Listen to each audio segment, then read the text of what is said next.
Namine. Namaste Saraswati Devi Gauravani Pracharine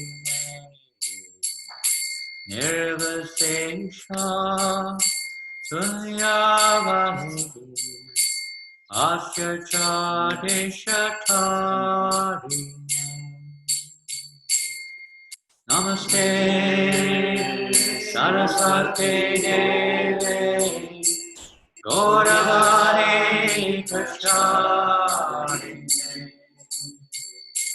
Nirvasesha Sunyavadi Asyachadeshatarine. Jaya Shri Krishna Chaitanya Prabhu Nityananda Shri Advaita Gadadhar Srivasadi Gaura Bhakta Vrinda Shri Krishna Chaitanya Prabhu Nityananda Shri Advaita Gadadhar Srivasadi Gaura Bhakta Vrinda. Hare Krishna Krishna Krishna Hare Hare Hare Rama Rama Rama Hare Hare Hare Krishna Krishna Krishna Hare Hare Hare Rama Rama Rama Hare Krishna Krishna Krishna Hare Hare Hare Rama Rama Rama Hare Hare Hare Krishna Krishna Krishna Hare Hare Rama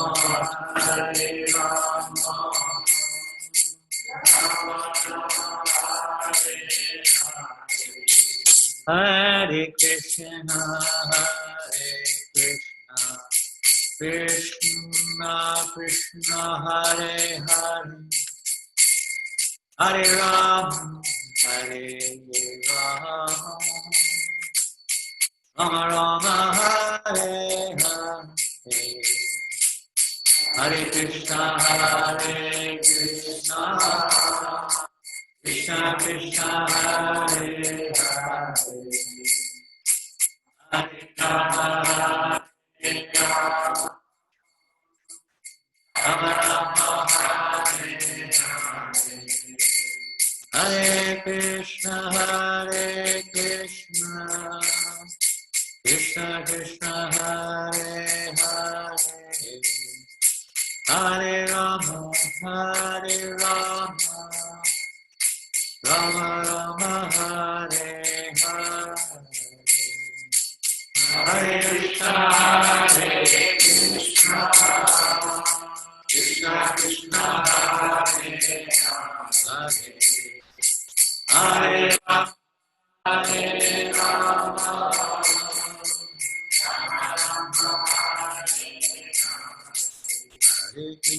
Hare Krishna Krishna Krishna Hare Hare Hare Rama Rama Rama Hare Krishna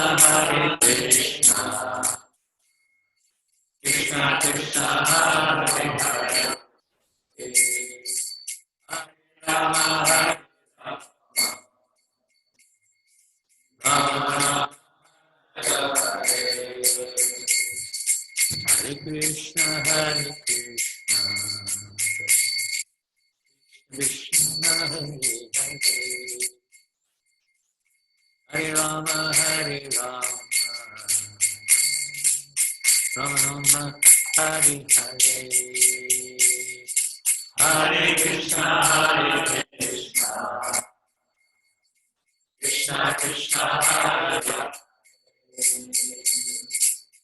Hare Rama, Hare Rama, Rama Rama, Hare Hare, Hare Krishna, Hare Krishna,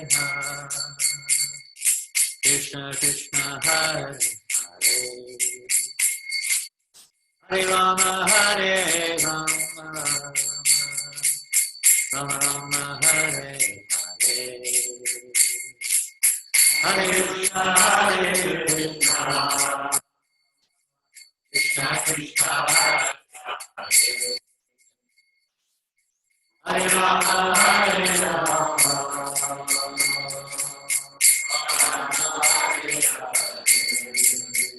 Hare Krishna, Hare Krishna, Krishna Krishna, Hare Hare, Hare Rama, Hare Rama, Rama Rama, Hare Hare, Hare Krishna, Krishna Krishna, Hare Rama, Hare Rama, Rama Rama, Hare Hare, Hare Krishna, Hare Krishna, Krishna Hare Hare, Rama, Hare Rama,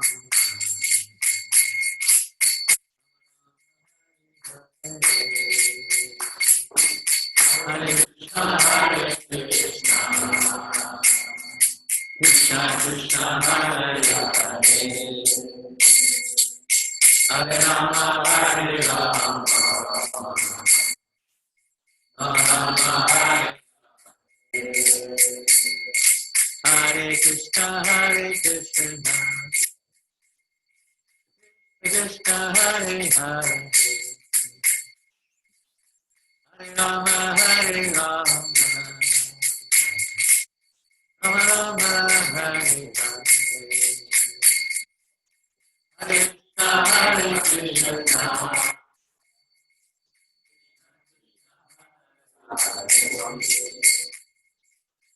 Hare Rama, Hare Rama, Rama Rama, Hare Krishna, Hare Krishna, Krishna Hare Hare,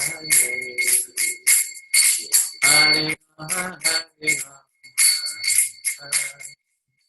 Rama Rama, Hare Hare, Hare Krishna, Krishna Krishna, Hare Hare, Hare Rama, Hare Rama,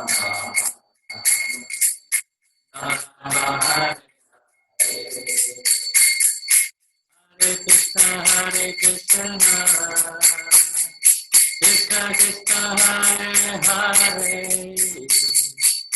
Hare Rama, Hare Rama, Rama Rama, Hare Hare, Hare Krishna, Hare Krishna, Krishna Krishna, Hare Hare, Hare Rama, Hare Rama, Rama Rama, Hare Hare. Oh, Premanandi, Hare Krishna. So, Haribol, everybody. We'll have hopefully more kirtan later on. I don't know if Rohini Nandan Prabhu is there. Is he there? He's there. There he is. Rohini Nandan Prabhu will be giving French Yes. translation. Now, can you speak? And there may be some devotees there who are not aware. I know one or two devotees who are not members of Yoga Lyric who are online, who don't speak so clearly English. They may wish to have French. How can they get the French translation? I'm translating currently on Skype. And they'd have to be on Let me Skype. see if I can. That means they're not on. Yes. They'll Let be me on find Skype, it. right? Well, they can be on both. I don't know how it works. Yes, but I think you can do both of them. Let me search for the link. I will post it here. You try to work it out. Jaya Vishnu Pada Paramahamsa Parivrajacharya Astatara Satishli A.C. Bhaktivedanta Swami Prabhupada Ki Srila Prabhupada Ki Ananta Kota Vaishnavrinda Ki Namacharya Shri Haridas Thakur Ki Prem Se Gaho Sri Krishna Chaitanya Prabhu Nityananda Shri Advaita Gadadhar Shri Vasadi Gaura Bhakta Vrinda Ki Shri Shri Radha Krishna Gopa Gopinath Shyamakunda Kunda Radha Kunda Giri Govardhan Ki Shri Vrindavana Dham Ki Shri Mayapur Dham Ki Jagannath Puri Dham Ki Ganga Maya Ki Yamuna Maya Ki Tulasi Deva Ki Bhakti Deva Ki Samaveta Bhakta Vrinda Ki Lord Chaitanya's Harinam Sankirtanam Ki Brihat Padanga Ki Srila Prabhupada Ki Shri Shri Gaur Nitai Ki Shri Jayananda Prabhu Ki Jai Shri Jayananda Thakur Tirupal Mahotsav Ki Jai Go Premanandi, all glorious to the assembled devotees, all glorious to the assembled devotees, all glorious to the assembled devotees, all glorious to Shri Guru Garanga, all glorious to Shri Prabhupada. Hare Krishna, Nama Om Vishnu Padaya Krishna Prastaya Bhutale, Srimate Bhaktivedanta Swamiti Namane, Namaste Saraswati Devi, Gauravani Pracharine, Nirvasesha Shunyavadi Paschatadesha Tarine. Jai Prabhupada. Vanchakalpaturubhyascha, Kripa Sindhubhyavacha, Patitanam Pavanebhyo, Vaishnavebhyo, Namo Namaha. Hare Krishna. So this evening, I thought it'd be nice to Donc ce hear. soir, Maharaj pensait que ce serait bien que ce soir. What do you say? He's speaking in French. I think he's translating your lecture. Yeah, but he's supposed to be doing. Ah, sorry, I forgot to cut my mic on Zoom. He's translating simultaneously in French.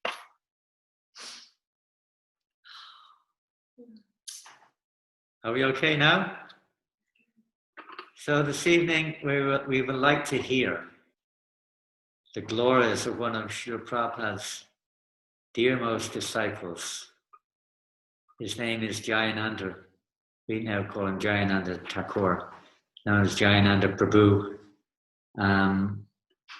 When he was present on this planet, he left the world in 1977 on this day, May. I'm not sure exact date.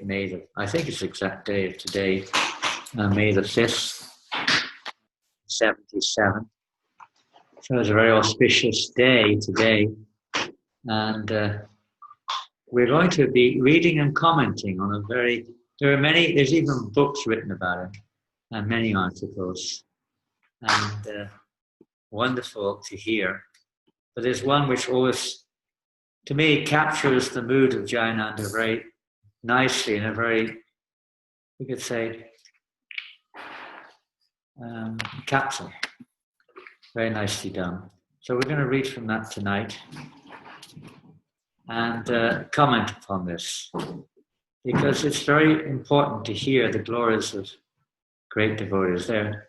It's extremely rare to get the association of such great souls. As we were discussing the other night, how oftentimes when a Vaishnava leaves the world, we start to recognize their good qualities. Sometimes we don't recognize them when they're present so much. we often notice the qualities which we don't appreciate so much. And when they leave, we like to remember their good qualities. But it's good to remember the good qualities always. With Jayananda Prabhu, it's not possible to think otherwise, because he was a reservoir of good qualities, although he would not consider he had any good qualities. I'd just like to read one or two verses about the wonderful good fortune of associating with great devotees. How rare it is. Om Jnanatirandasya Jananjana Shalakaya Chakshuran Militam Yena Tasmai Shri Gurave Namah.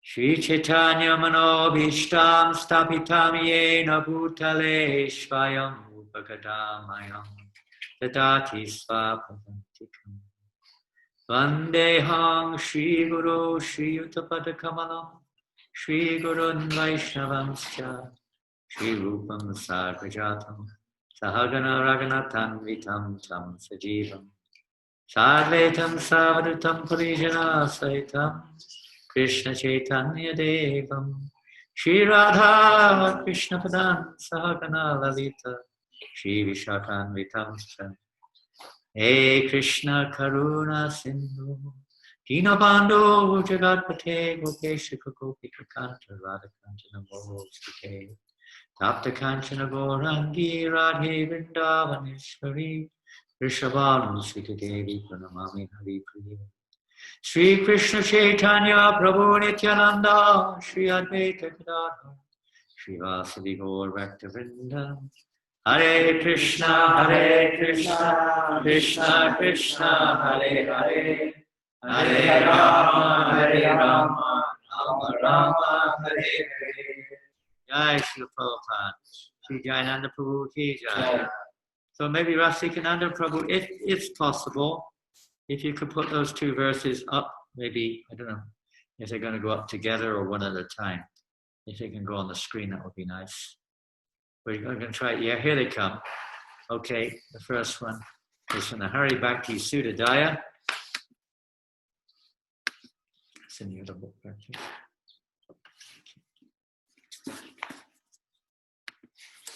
A wonderful verse which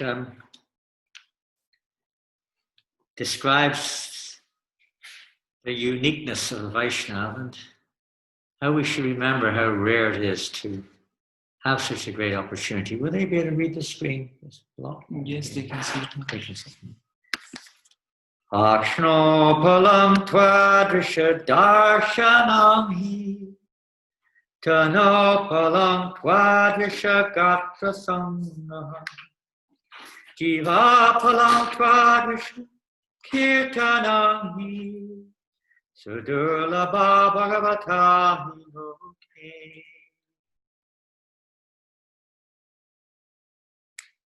O devotee of the Lord, the purpose of the visual sense is fulfilled simply by seeing you.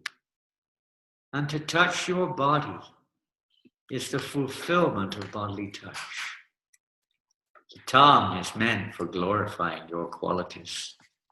Because in this world, a pure devotee of the Lord is very difficult to find. So tonight, I'm going to try to use my tongue in glorifying such a great soul. We may not be able to touch their body or see their form, but we can hear about them. There's another verse which is here now this is from Lord Shiva, Padma Purana, quoting the Chaitanya Charitamrita in the Madhya Lila. Perhaps you are familiar with this verse, it's quite famous. Aradhananam sarvesham Vishnu aradhanam param Tasmat parataram devi tadiyanam samarchanam. Lord Shiva told the goddess Durga, my dear Devi, although the Vedas recommend worship of demigods, the worship of Lord Vishnu is topmost. However, above the worship of Lord Vishnu is the rendering of service to Vaishnavas who are related to Lord Vishnu. There's two nice verses to give us a little bit of a reminder of how wonderful, how rare such great devotees are and how elevated it is to be able to serve them in any way whatsoever. So let us now proceed with the opportunity to purify our consciousness, purify our hearts by hearing about the glorious qualities of a glorious devotee. Jayananda Prabhu. Bhakti Vinod, we can go back on the full screen. Bhakti Vinod Thakur describes in one of his compilations called Bhakti Aloka. There he describes the beneficial effects of hearing the glories of devotees. And he says that by hearing the glories of the devotees and their teachings, one can feel great satisfaction, tushta, great confidence, and enthusiasm, determination, courage, confidence, determination, enthusiasm, and satisfaction. And I think you'll find that as we read through this wonderful description and discuss some of the qualities, of the unlimited qualities of one of Srila Prabhupada's earliest disciples, Jayananda Prabhu, who before he became a devotee, well, we'll read it and then you can hear. I hope you can hear. First, I'm going to start with a letter which Srila Prabhupada wrote. Getting hot. The window to open. I don't know, it might be disturbing to others, but if you want to, a little air might be useful. If it's disturbing others, I will tolerate. And this article was written shortly after the departure of Jayananda Prabhu from the world by a wonderful godbrother named Kalakanta Prabhu, who had association with him at various times. But this first was starting with a letter from Srila Prabhupada. This was a letter written on the 11th of May, 1977 from Srila Prabhupada, written to Rameshwaram, and it goes, Jayananda's death is glorious. It is very good that he had stated, what is the use of such a useless body? Better to give it up. He has left his body very wonderfully, and he has been transferred to Vaikuntha. I have already sent a condolence letter for publication in Back to Godhead. Everyone should follow the example of Jayananda. I am very proud that I had such a nice disciple. If possible, Jayananda's picture should be hung in the Rath Yatra of Lord Jagannath, and in all of our temples, a day may be set aside for holding a festival in his honor, just as we do on the disappearance day of the other great Vaishnavas. And when we talk of other great Vaishnavas, we're talking of Rupa Goswami. We're talking of the Goswamis. We're talking of Haridas Thakur, Bhakti Vinod Thakur. We're talking of liberated souls, Nitya Siddhas, associates of the Lord. So it's not an ordinary thing for Prabhupada to say that. In fact, Jayananda is the only devotee and will be the only devotee ever in ISKCON to have this credit, because Prabhupada left the planet shortly after Jayananda left. So who else? Prabhupada can't say it about anyone else. So he's very, very special, extremely special in every temple. Maybe the devotees with their particular initiating gurus or those who are close to them honor their appearance days and so on. But Prabhupada is saying here, everyone in ISKCON should honor Jayananda. Everyone should follow in his footsteps. And his picture should be on the front of the Rath Yatra card. And we'll find out why later on. But you can see that he's not an ordinary, I say no devotee is ordinary, every devotee is exceptional. But he's certainly not an ordinary devotee. He's although he considered himself ordinary, to say the least. But Prabhupada considered him to be one very special soul. The perfection of life is to leave our body. I would say the success of our life is to leave our body remembering Krishna. And certainly Jayananda Prabhu, by his all accounts, when he left his body, he was fixed in Krishna consciousness. So then let's hear a little bit about him. Now, it's written in a very, we could say, personal way and a very simple way, very easy to follow. So you may not catch some of the statements. They're kind of, sort of say, a little bit Americanized, but it's quite simple. So this is the account of Jayananda's life and his devotion. First, we'll hear a little bit about before he joined Krishna consciousness. Jayananda was the all-American boy, handsome, strong, intelligent, born in a more than middle-class family. Jayananda took a degree in mechanical engineering from Ohio State University. With a background like that, it is surprising that Jayananda ended up as a cab driver in San Francisco. Karanda was one of the leading devotees in the 70s, 60s and 70s in America. Karanda was once asked him why he didn't get a better paying job.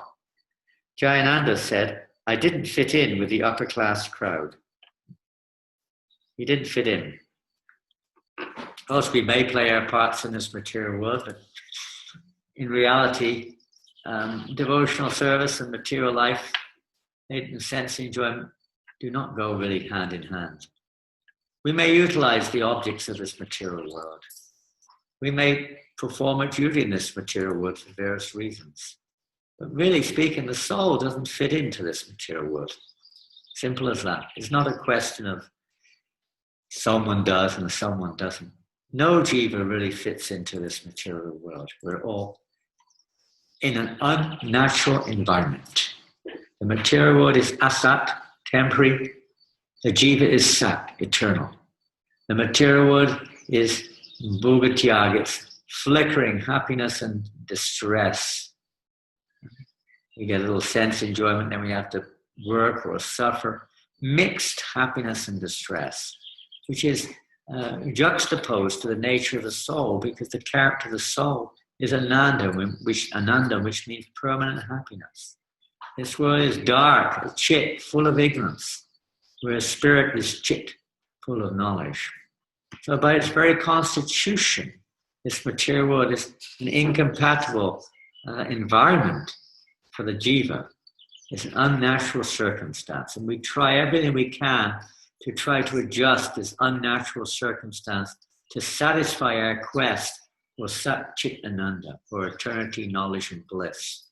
But we're at every stage, we're defeated. We may get a little bit of progress, and then time breaks it, and it's gone. So we don't really fit into this material world. What to speak of fitting in to society as it is. And generally speaking, one who's on the spiritual path can see that we don't really belong. Seeing all of the anomalies in this world, all of the, the cheating and the hypocrisy and the materialism, and just the foolish things that are going on in the name of civilization. Naturally, a devotee doesn't feel like, what am I doing here? We don't really fit here. It's hard to get the same impetus that living entities who are deeply under the mode of ignorance take from this material world. The impetus to try to continue exploiting and trying to enjoy this material energy. So he didn't really fit in. So he just took a simple role as a taxi driver in San Francisco.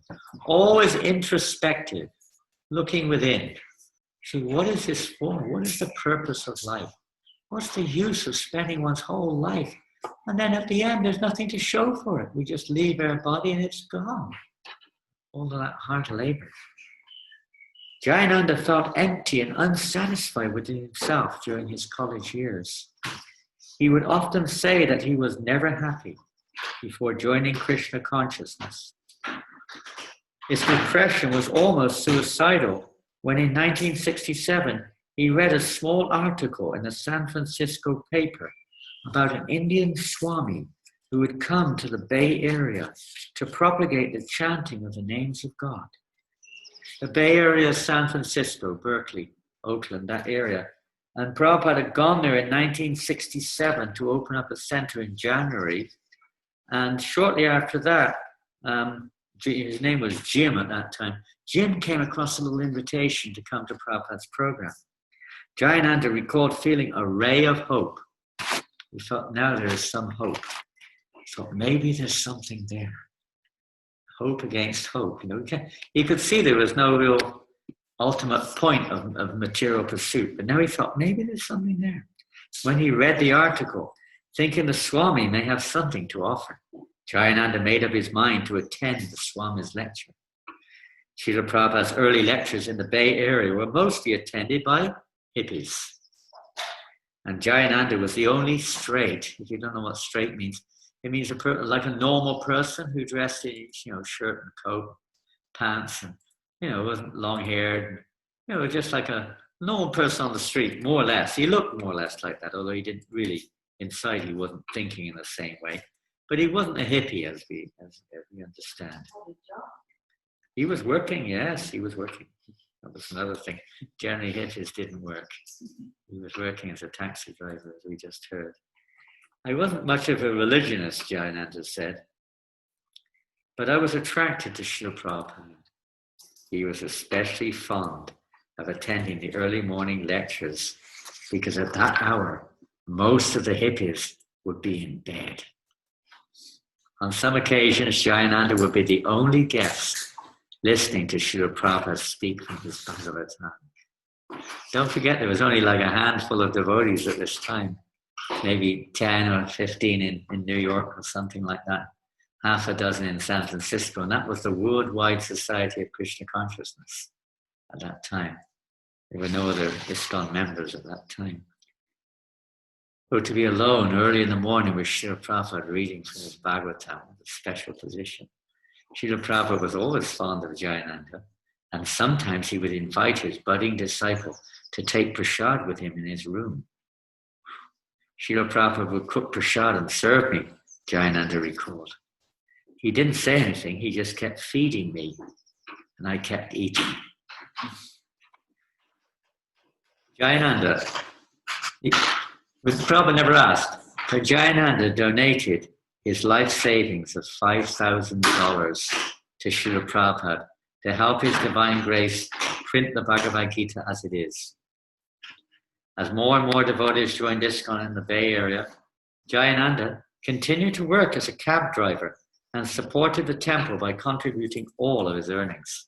So we're going to look at some of the qualities of a Vaishnava. You'll see them coming out one after the next in Jayananda Prabhu.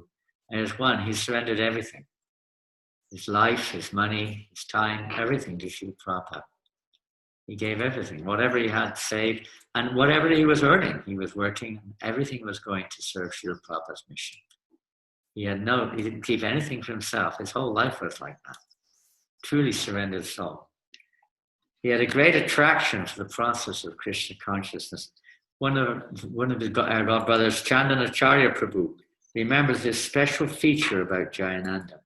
He was completely enamored by Krishna consciousness. Everything about it. It wasn't like, I like this and I don't like that. He liked everything about Krishna consciousness. The devotees, the deities, the process, everything about it. He loved the austerities, everything. He was completely enamored. He'd go out on incense runs by himself because after a while he started to do the incense business. That was in the early days of ISKCON, practically the only main income in ISKCON was the incense business, even in London in 71 when I first came. Incense was the main income. And we were also doing incense in London. So he was doing incense runs. And he would go out on his own, traveling in a van or a car or going somehow or another. And he would, even when he was out on the road, he would rise early before 4 o'clock. Sometimes when we're out of the temple, we think, I can take it easy now. But he wouldn't. Even if he was on his own somewhere, he would still get up at 4 o'clock or before. Have a Mangalarti, chant all his rounds, read, and then cook prasadam. He never deviated. He loved it. He was like spontaneous about it. It wasn't like, just I gotta do it, I gotta do it, I gotta do it. He actually loved it. He was absorbed in it. He was getting a taste. He was completely happy as long as he was practicing Krishna consciousness. That's where real happiness comes, when we're actually attached like this. We're getting a real taste. He had no other taste. He had no other interest other than Krishna consciousness. Fixed. He was nishta. He was fixed in his devotional practices. Take prasadam, for example. Jayananda worshipped prasadam. When a little prasadam spilled on the floor, and this is not something we do nowadays, but we used to do this. When a little prasadam spilled on the floor, he would always bend down on all fours and lick it up. Yeah, we were told to do that in the early days. After a while, we realized it's not only probably not healthy, to say the least, but it's also from the preaching point of view, it's not a very good act. He loved to cook, offer, distribute, and eat prasadam in a big way. He would always take prasadam with him and distribute it. Another example. Wherever we go, we can spread Krishna consciousness by just taking prasadam with us and distributing prasadam wherever we get the chance, wherever part of the world we're in, wherever we go. Take some prasadam with us, a cookie or something, some nuts, something or another, some fruits that we can give people. When a new devotee came, take a shot. Where am I? Wait. He would always take prasad with him and distribute it, whether he was making a boga run, that means buying bulk food from the market, or taking a chanting party downtown. He would even say prasadam in a very special way that made you immediately want to take some. Prasadam.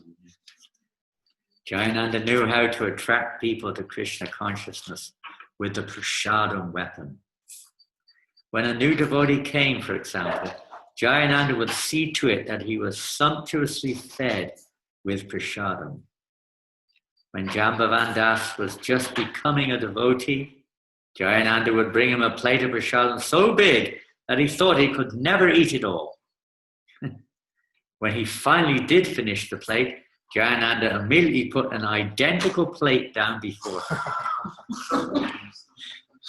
This reminds us some pastime of Lord Chaitanya Mahaprabhu in the house of Advaita Acharya. But this is what it was like. I mean, even when I first joined, it was like that. The plates of prasadam were so huge, and then they expected to eat another one after that. Jambavan said, I can't eat that. Jayananda replied, Srila Prabhupada said that we should eat till we waddle like a duck. Hardly walking. Jambavan would finish the second plate. Whoa. Yeah, it was a mystical thing. He had this power of empowering people to eat lots of prasad. He may be empowered in different ways, but he was empowered in many ways. And one of the ways was to somehow or another convince people to eat more and more prasadam. Because he himself, of course, it says here, of course, Jayananda himself could be found honoring large quantities of prasad any time, day or night. He was great honor of prasadam. Prabhupada said one time, if you work as hard as Janananda, you can eat like Jayananda. I think probably use that in the case of Bhima also. Bhima was also known as Rikodara, voracious eater. And so you work hard like Bhima, then you can also eat like Bhima. Don't just eat like Bhima and sleep. You also have to be Gudakesh, conqueror of the sleep. So he didn't sleep much, but he would work very, very hard. He was the kind of devotee who would come up to you at 10 o'clock at night, that is, with some peanut butter halava and say, hey, Prabhu, come here, come, check this out. Come on, check it out. It's amazing, actually. These things used to go on. We're giving the devotees some ideas here. I can see what's going on here. Peanut butters. You like peanut butter? Another example of his attachment to Krishna consciousness is Jayananda's love for kirtan. Quality of a devotee, Satatam Kirtayantasma. They love kirtan. Jayananda was always eager to take the whole temple out on Harinam chanting parties. He had a special attraction for chanting in the streets. Whether kirtan, why? Because he wanted to share everything with the people. He was completely selfless. There was no envy, miserliness, jealousy, anything in him at all. Whether kirtan was held in the temple or on the street, Jayananda could always be seen dancing and chanting enthusiastically. When he was making Maharaja Das into a devotee, Jayananda would visit his house and have big kirtans in his house, just the two of them. They'd have roaring kirtan. They would jump up and down, chanting, Nittai Gaur Haribo, Haribo, Haribo, Nittai Gaur Haribo, and chant Hare Krishna. Just the two of them, dancing crazy. Janananda would visit his house and have these big kirtans. Karanda recalls how one day, after working very hard for 10 hours straight, which was the norm in the early days of ISKCON, to do 10 hours service a day was not at all unusual. It was expected. At least 8 minimum, plus a whole morning and evening program. That was the norm. Karanda said, after working 10 hours straight, Jayananda suddenly announced, "Hey, it's 10 to 7, Prabhus. Let's go for Aarti." Everyone else was so tired that Aarti was the last thing on their minds, but Jayananda quickly jumped into the shower and then bounced down to the temple room for Aarti. Such enthusiasm. Incredible enthusiasm the devotees had. And still do, many do. But in those days it was contagious. And when you were around someone like Jayananda, it became absolutely contagious. It was phenomenal. Of all the processes of Krishna consciousness, Jayananda was most attached to preaching. He loved to share Krishna consciousness with others. Where preaching is more than just speaking, it's sharing the gift of devotion with other living entities. Whether it was during the Sunday feast, while making incense runs, or while building Rath Yatra carts for Lord Jagannath, the chariot festival, Jayananda was always trying to find some person with whom he could share his ecstasy in Krishna consciousness. It's like when you've got something very wonderful, something you want to share it with others. Because he'd imbibed the real essence of devotional service, completely absorbed himself in it with no false ego whatsoever. His preaching was very simple and easy to listen to. There wasn't some high philosophy. He would say, he would address people as Prabhu, even if they were just coming in the door. He would say, we just have to keep chanting. Just chant, and have faith in the holy name. We just have to chant and take prasadam. So simple. Srila Prabhupada is so kind to give us such a simple process. He would speak like this, very simply. Karanda remembers how Jayananda preached to him on his first day in the temple. As they worked together preparing a little garden for Srila Prabhupada at the old Los Angeles temple, Jayananda said to this new boy, who later became Karanda, he said, you know, things don't always go just right in Krishna consciousness. You have to keep chanting. What he means is things don't always go our way, or what we think is our way. We all have our plans. So we have to keep chanting. He always say, just keep chanting, keep chanting. Everything will go away, just keep chanting. At the time, Karanda couldn't imagine how anything could go wrong in Krishna's service. Years later, however, as he found himself still remembering those words, Karanda could appreciate the real potency of what Jayananda had said. So many things may come and go. You just have to have faith in the name. Jayananda's preaching was very attractive for the non-devotees.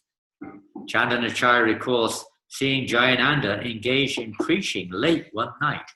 It was 11:30, and Jayananda was up fixing a broken down Sankirtan. As he lay on his back working under the van, he preached to two hippies who were standing nearby. Sankirtan van, if you don't know, we used to use vehicles to go out and preach, traveling around the country, just doing books and chanting the holy names. So this particular one had broken down. Jayananda was a fix-it man. He was jack of all trades. He was 11:30 at night under the van trying to fix it so they could go out the next morning. As he lay on his back working under the van, he preached to two hippies who were standing nearby. All they could see of him was a pair of legs, but they stood by listening, completely absorbed, as Jayananda worked and preached away. He's fixing the car and preaching to the two unseen hippies at the same time. As soon as he felt a person was all ready, Jayananda would preach to him about chanting and about Srila Prabhupada. There was no protocol or strict etiquette, just sincere and confidential glorification of Krishna.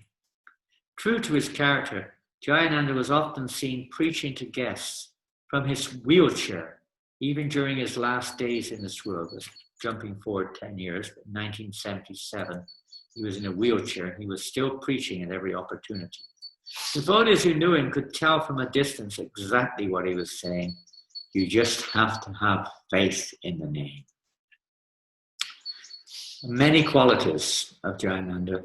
That's another one. Compassion to living entities. Is dealing with everyone equally. Humility was certainly one of Jayananda's most prominent qualities. He treated everyone as his superior, even new devotees. Maharaja Das remembers that Jayananda was always asking his advice.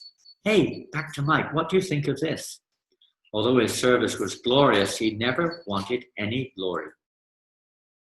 He avoided praise like the plague. Devotees got to know that if they wanted to be around him, they better not praise him. Otherwise, he would simply leave.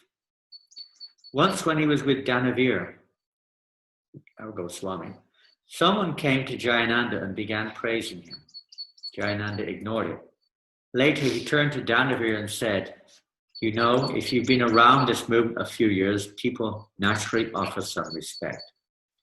Not that his service or qualities were great. No, he just felt he'd been around a few years. That was what he was thinking, humbly. If he ever spoke about himself at all, Jayananda would speak so humbly that Lochan Das recalls, it was difficult not to think of yourself as being better than him.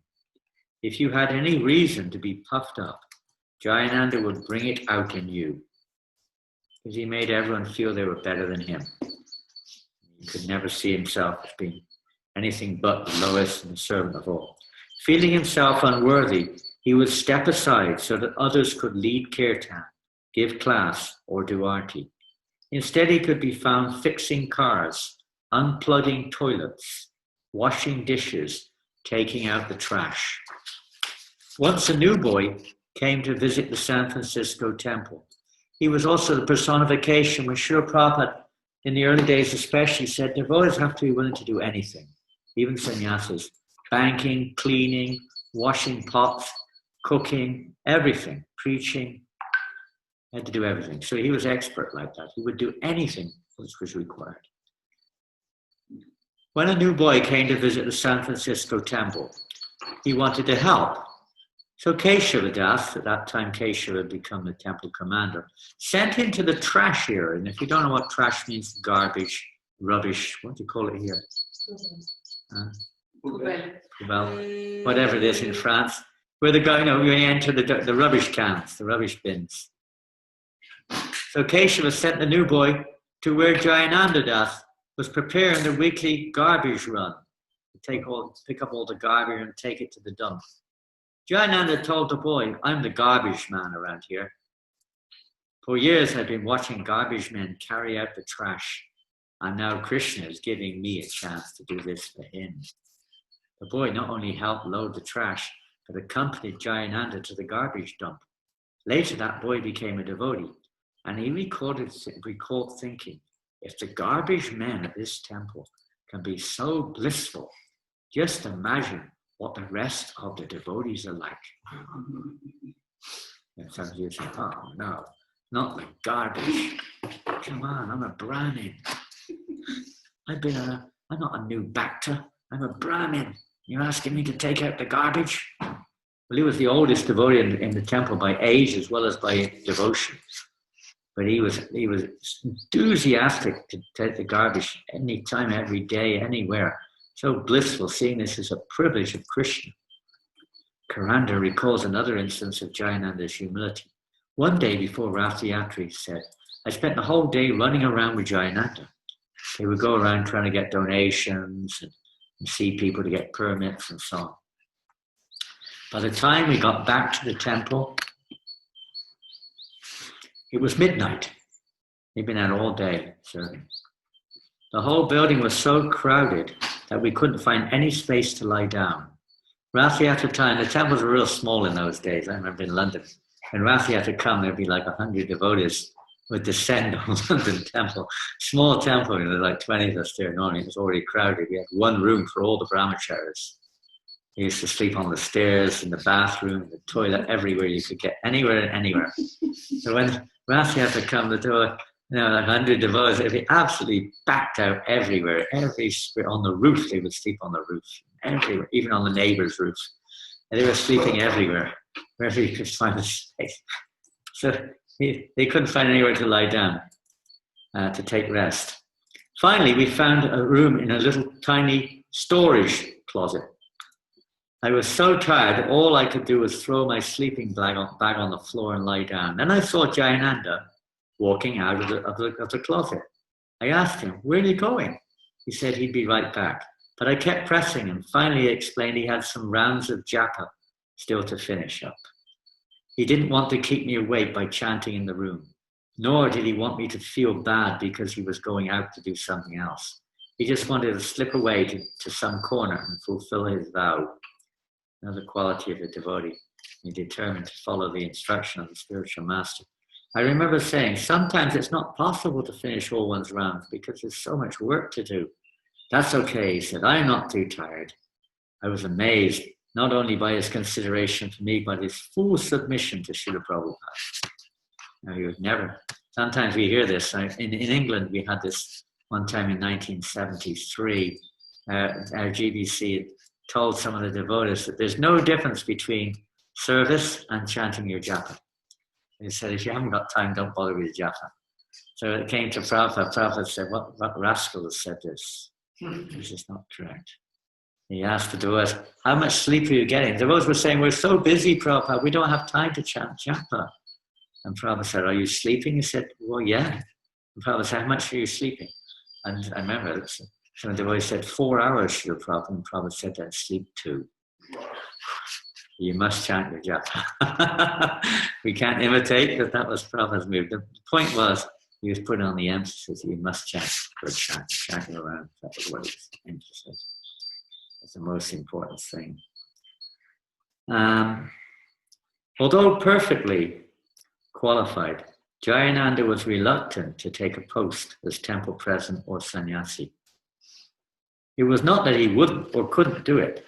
He would do whatever was asked of him. He was happiest, however, just be working under someone. In this way, he was the backbone of the Bay Area's ISKCON temple for years. Through frequently changing administration, he would always faithfully serve the acting temple president, whoever they were. He was very special, yet no one paid any special attention to him. That was just the way he liked things. He kept it like that, so that no one would pay special attention. Because you knew if you did, he would go away. So he would serve anyone, even if they were like half his age, juniors. And temple presidents used to change quite often in those days. The first year I was in the temple, the year before, the first year it was only 3 times it changed, but the year before it changed 6 times in 1 year, the temple president. And sometimes the temple president was only 17 years old. Tirubhanath was 17 when he was the temple president of London Temple. 17 years old, been in the movement a few months. One of the old devotees. It was a different scenario to what we see now. Totally surrendered to Prabhupada, you could say, or at least at that time, completely surrendered. He had such a service attitude. Jayananda was always ready to do whatever was necessary to push on Krishna consciousness. He was expert at everything. Cooking, preaching, deity worship, public relations, sankirtan, selling incense, construction, everything else it takes to run a temple. He was a tireless worker. It was never too much, Sometimes, it's too much, why are you giving me so much service? The mood then was, give me more, give me more, give me more and more and more. So I haven't got a second to space out. Not a second to waste. No time to waste. Prabhupada would do that with servants especially, we give them so much service they have no time to think. Bhakti Siddhanta Maharaj did it also with his grihastas. He gave them many of them 64 rounds a day to chant, grihastas. And when I asked, he said, "So I'm giving you so many rounds, so you you have no time to waste. You've always got to finish your rounds. You've got no spare time whatsoever." That's his mood. Sometimes we look into spare time so we could do what we want. But that wasn't the mood of Srila Prabhupada in those days, at least. He would be the first one up in the morning and the last one to sleep at night. It was Jayananda who was always running out to get the flowers. Jayananda who was washing dishes and making sure the kitchen was clean. Jayananda who was often missing class while he was out doing some service. And Jayananda who was always encouraging others to go out and preach and setting the example himself. He wouldn't just tell us to do it, he was the one doing it and inspiring everyone else to do it as well. Whatever assignment he was given, he would always get it done. Even if he had to suffer personally for it. He never start something and leave it off. You know, if he did something, he would take responsibility and make sure it was completed. No matter how hard he was working, he would never stop for a nap during the day. Yeah, we didn't do those things. It was like against the law to have a rest during the day. And it's not against the law, but it kind of felt like that, you know. You just couldn't do it, you know. You just had to keep going. No matter how hard he was working, he never stopped. He seemed to be inexhaustible. His quality of a pure devotee, inexhaustible, tireless work, expert. So many qualities coming out here of the pure devotee.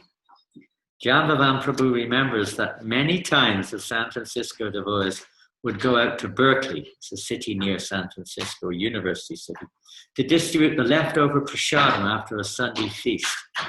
We'd never waste any prasadam. It always had to be distributed. You know, and how much was left over, you had to distribute it and not leave it. First Jayananda would be in the kitchen cleaning.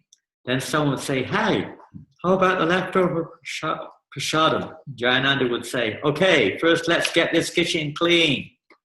He would never allow the kitchen to be dirty after a feast. It must be clean, first of all. Clean the kitchen. He would organize the cleanup crew and then work twice as hard as anybody else. You may remember the cleansing of the Gandicha temple in the Chaitanya Charitamrita. Same principle, Lord Chaitanya's principle. He would collect twice as much as everyone else. And they're all working hard to get that temple clean. So he was like that, completely absorbed. Then he would transfer the prasadam, load it and the devotees into the van, drive the van to Berkeley, organize the distribution, and lead the kirtan while we distributed the prasad. In later years, when he was with the Radha Damodar traveling Sankirtan book distribution, traveling around America, Jayananda would help manage and sustain the traveling bus program and simultaneously do all-day Sankirtan, day in and day out, side by side with brahmacharis scarcely half his age. In spite of his advanced position and seniority, he never asked for any special treatment. Leading devotees would often describe him as the most advanced devotee in the movement. He was free from fault-finding, another quality of Vaishnava. Those who knew Jayananda always noticed one remarkable quality about him. He could not criticize others. It was against his nature. Even if a devotee did something which warranted criticism, Jayananda would usually say nothing, or else something that made the mistake appear to be perfectly understandable. No matter who was giving class or leading kirtan, he would always appreciate it. He never spoke harsh words or chastised anybody. If one devotee was criticizing another within his earshot, Jayananda would simply leave. Rather than criticize others, Jayananda would contribute nothing less than positive, Krishna-conscious energy to any situation. Sometimes devotees would bring up their expansive aspirations for spreading Krishna consciousness. Jayananda would always encourage their ideas, however extraordinary. At the same time, he was not a fool. He could always pick the right man to do a particular duty. Because he knew how to encourage people, the temple leaders would always assign new men to work with Jayananda. He saw no distinction between new devotee and old devotee. Both were his superiors. He saw everyone like this, no matter who they were. He simply saw himself as a servant of everyone. This is the quality of a pure devotee, seeing everyone in this equal way. He could quickly give a new man a sense of identity and a feeling that he belonged in Krishna consciousness, a true Vaishnava.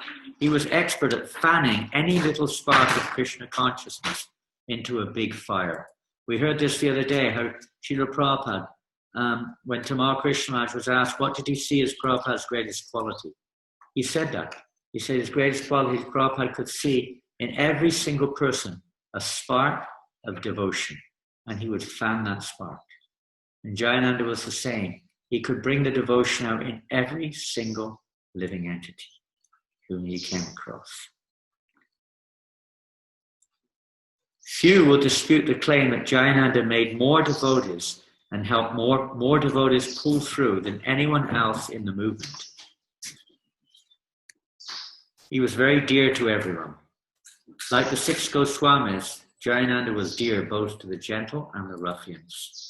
He was as much at home with the Italians at the market, the vegetable market, as with the brahmacharis in the temple. He would make friends on the street Sankirtan, and they would often come up to him and say, "Hey, where have you been?" Just ordinary people on the street. Once a devotee was approached by a staggering drunk in San Francisco. The drunk looked at the devotee's robes and asked the devotee, "Hey, where's my old friend Jayananda?" A drunk on the street. Many devotees, including Dhanavir and Chandanacharya, had the experience of taking over Jayananda's old territory on incense selling runs or boga runs. They would meet people who said such things as, "Where's Johnny Ananda?" Or, "That man, he's the nicest, most pure man I've ever met." One man told Chandanacharya, "Oh, I don't know much about your philosophy, but if that Jayananda's into it, it must be good." Once near the Rath Yatra cart site, because Jayananda was famous for building Rath cars. He was basically the one who started the building of the Rath cars in San Francisco, and every year he was behind the Rath Yatra festival.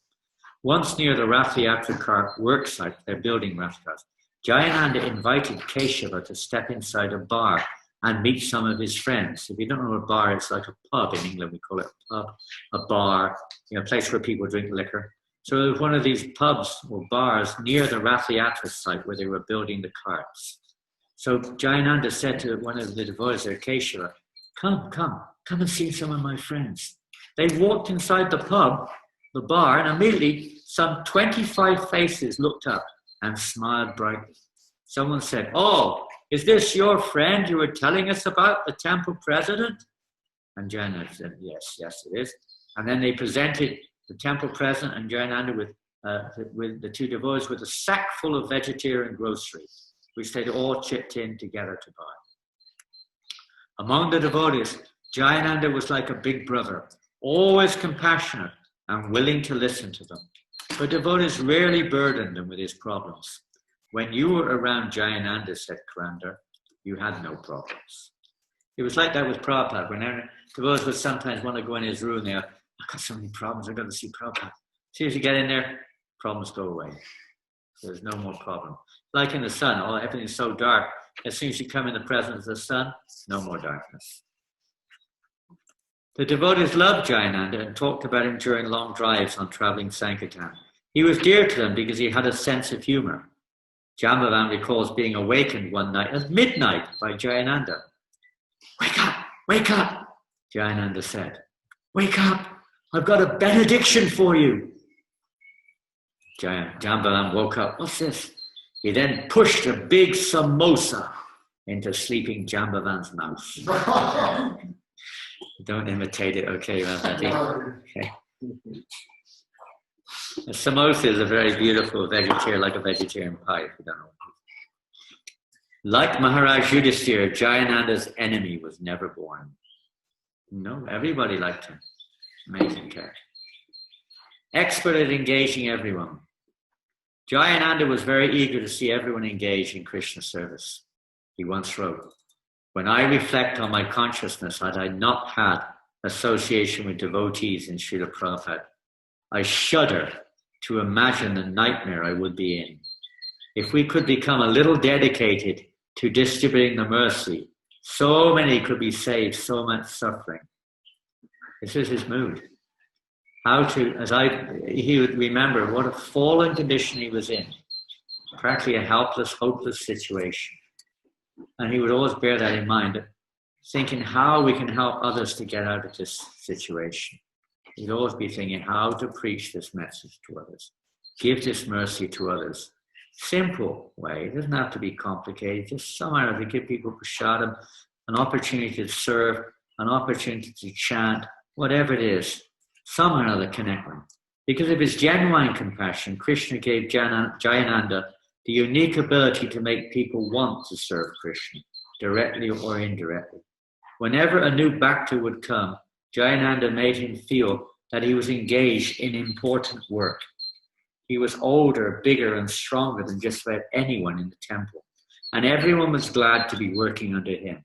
He was willing to let people do things their own way without getting finicky about details, unless somebody's creativity interfered with practical necessity.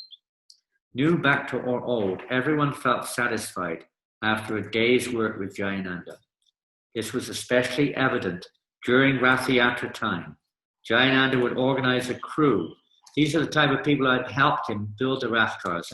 He would organize a crew of cynics, bloopers, uncooperative personalities, and non-devotees off the street to build the Rath car.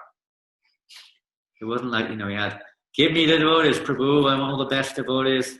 He would just gather up anybody and everyone to get the job done. Although many of his men sat down for a smoke, cigarettes, during their breaks, he would get them to work 10, 12, or 14 hours a day. He was always glorifying others and working hard himself. In fact, he worked harder than anyone else. All those qualities made him very inspiring to work with. Moreover, there was something very personal about Jayananda that made everyone want to help him. Once he and Maharaja Das were struggling to load a heavy refrigerator onto a truck. Two drunks were walking up the alley, and Jayananda said, I'm going to give them a chance to do some devotional service. His enthusiasm for devotional service was usually contagious, and this was no exception. Those drunks were right in there helping, and the job was done in no time. Somehow they got these drunks to help them to cut the refrigerator. Afterwards, as usual, Jayananda said to the drunks, now say Hare. Now say Krishna. Now say Hare Krishna. Hare Krishna. Jai. Haribol. Thank you, fellas. All glories to Srila Prabhupada. He was very frugal. That means he was very careful with money. Jayananda was well known as a transcendental miser. He hated to spend any of Srila Prabhupada's money. He saw everything as Prabhupada's money, not mine or yours or some even materialist people. Everything was Krishna's.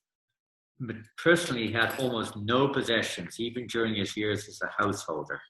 When he was on the road selling incense, he would sleep in the car or on a bench, or sometimes with friends he'd make in various cities. He would never stay in a lodging or a hotel and save money. Many of these friends, such as Maharaj Das and Jiva Das, later became devotees as a result of Jayananda's preaching. Jayananda would use his personal charm with people to get them to give everything free or at a discount for Krishna. Without spending huge sums of money, he would personally collect nearly all the boga, the flowers, the wood, lumber, the paint, and everything else needed to put on Rath Yatra each year. One year there were hundreds of devotees at the temple to feed just before the festival. Jayananda went to see one of his famous friends at the produce market. That means the vegetable fruit market. Very big markets, like in the center. What is it called in Paris, the big market there? No, the vegetable market. What's it called? Near the airport there, near the I'm not thinking of it. I can't remember the names. Anyway. Rungis. Huh? Ranji. There's a huge market there. Like that, they said all the big cities, they had these. So he would go to the market to get everything free.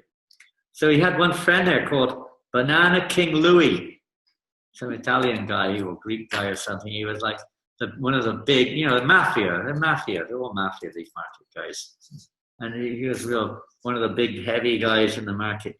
So he went to see his friend Banana King Louis. He was selling all kinds of fruits, loads of bananas, masses. Even myself, I was on Sankirtan in Saint Denis during the Christmas marathon one day, this last December. And I was going down the road past the market, and one guy came out and said, "Help yourself, boy." And he had like 100 boxes of bananas, free. He said, "Just take them." I couldn't carry them. I carried some. I was on foot, and I had no means of carrying them.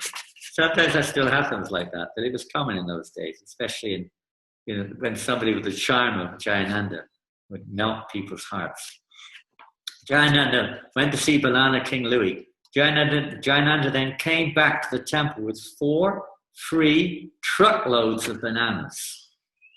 That means big vehicles full of bananas. And first-class pineapples, coupled with some donated cream and milk products. The devotees ate bananas, pineapples, and cream as much as anyone could eat, all for free. Jayananda would get almost anything done for free, such as printing, advertising, mimeographing for Rath Yatra publicity. What he couldn't get free, he'd get a discount. And when he paid, he'd get his money's worth. For example, after the festival, he would end, he'd rent a big truck with which to haul all the equipment back to the temple. Although the devotees would be exhausted after weeks of hard work, he'd insist that everyone come out and help pack things away, lest he have to keep the truck another day and pay another $50 rent. Although he was a senior devotee and could have had anything he wanted, he always dressed in old dhotis and work clothes, which he'd buy for $1 per set at the Salvation Army thrift store. King of Rath Yatra.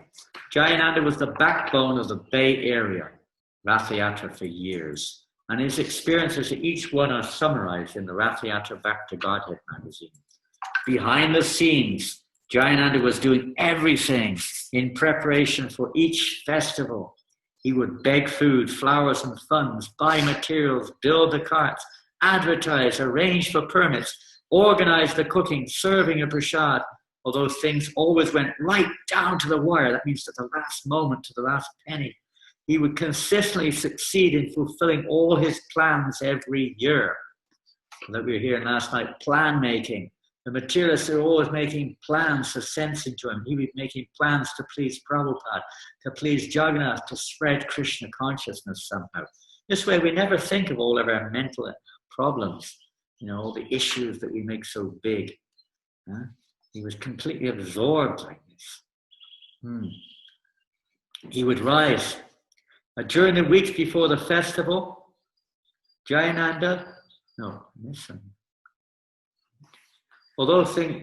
after the festival, Jayananda personally brought a prasadam cake or a pie to each and every person who would help in some way or another.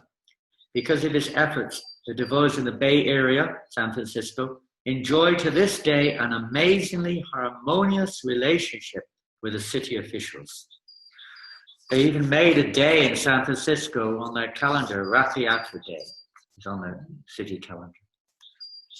During the weeks before the festival, Jayananda would sleep at the site where the Rath cars were under construction.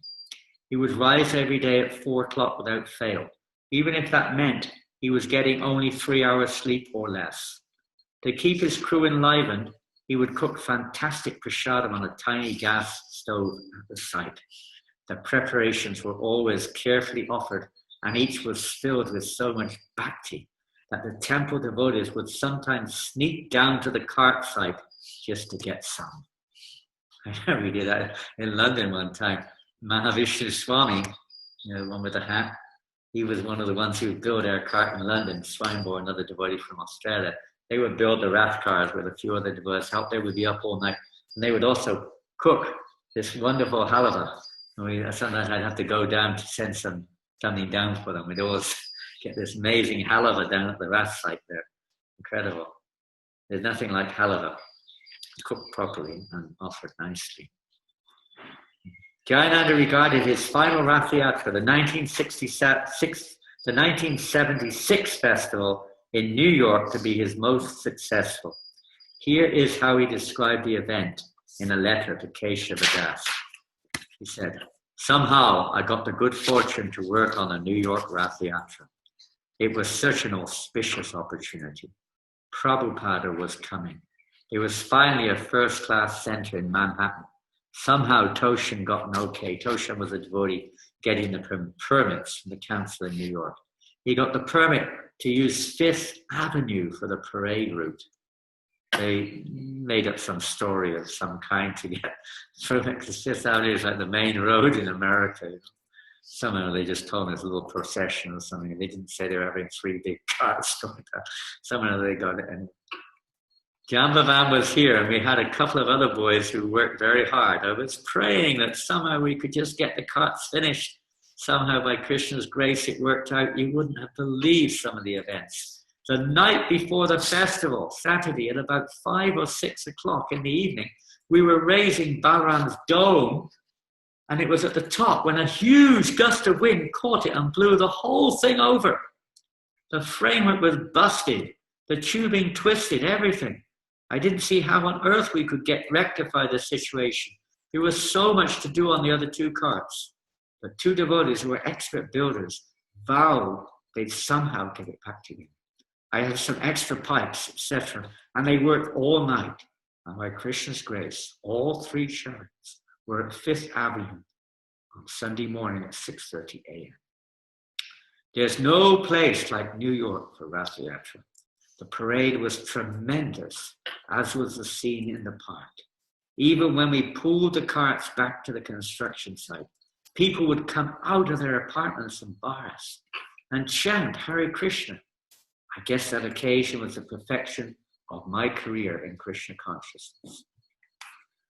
Jayananda's relationship with Srila Prabhupada. Jayananda said of Srila Prabhupada, I knew he didn't want to cheat me, so I wanted to work for him. In his dealings with Srila Prabhupada, Jayananda kept his usual low profile. He was generally off working on some project when Srila Prabhupada came to San Francisco. Their relationship was therefore, as Karanda describes it, one of old friends or very economical. That is to say, Jayananda did not go in for long meetings with Srila Prabhupada, even when all the other temple leaders were doing so. By way of reciprocation, Srila Prabhupada would invariably call for Jayananda when he arrived in the temple. Sometimes he would have to make repeated requests, and when Jayananda was finally located, he would resist, saying, No, I can't go see Prabhupada. I'm too dirty. I'm too fallen. He'd work after festivals and let others see Srila Prabhupada. Thus, Jayananda's relationship with Prabhupada was always one of service. Service to Prabhupada was the core of Jayananda's life. Once Danavir asked him, Jayananda Prabhu, how does one make spiritual advancement in Krishna consciousness? Jayananda answered, I don't know. I don't have time to think about that. I'm too busy working. I have no time to think about it. Interesting answer. We're always thinking, how can I advance? How can I advance? How can I advance? He's right at our fingertips. And here he's giving the answer. I don't know. I'm too busy to think about it. Don't have time to think about that. Srila Prabhupada always appreciated Jayananda's sincere service. He wrote to Jayananda in 1975. He said, I was very happy to get your recent letter. I'm always thinking of you and praying to Krishna for your advancement in Krishna consciousness. Yes, I remember the old days in San Francisco. Krishna has been so kind upon me to have sent so many sincere disciples to help me push on this movement on behalf of my Guru Maharaj. You continue with your program there in San Francisco, always strictly keeping our principles, and Krishna will bless you with greater and greater realization of the importance of this movement. I am dependent upon you, my older disciples, to carry it on. I hope this meets you well. Jayananda's final meeting with Srila Prabhupada took place in New York City at the 1976 Rath Yatra. When Prabhupada arrived at the airport, Jayananda drove the car to pick him up. Prabhupada was sitting in the back seat and he asked, "Who is driving?"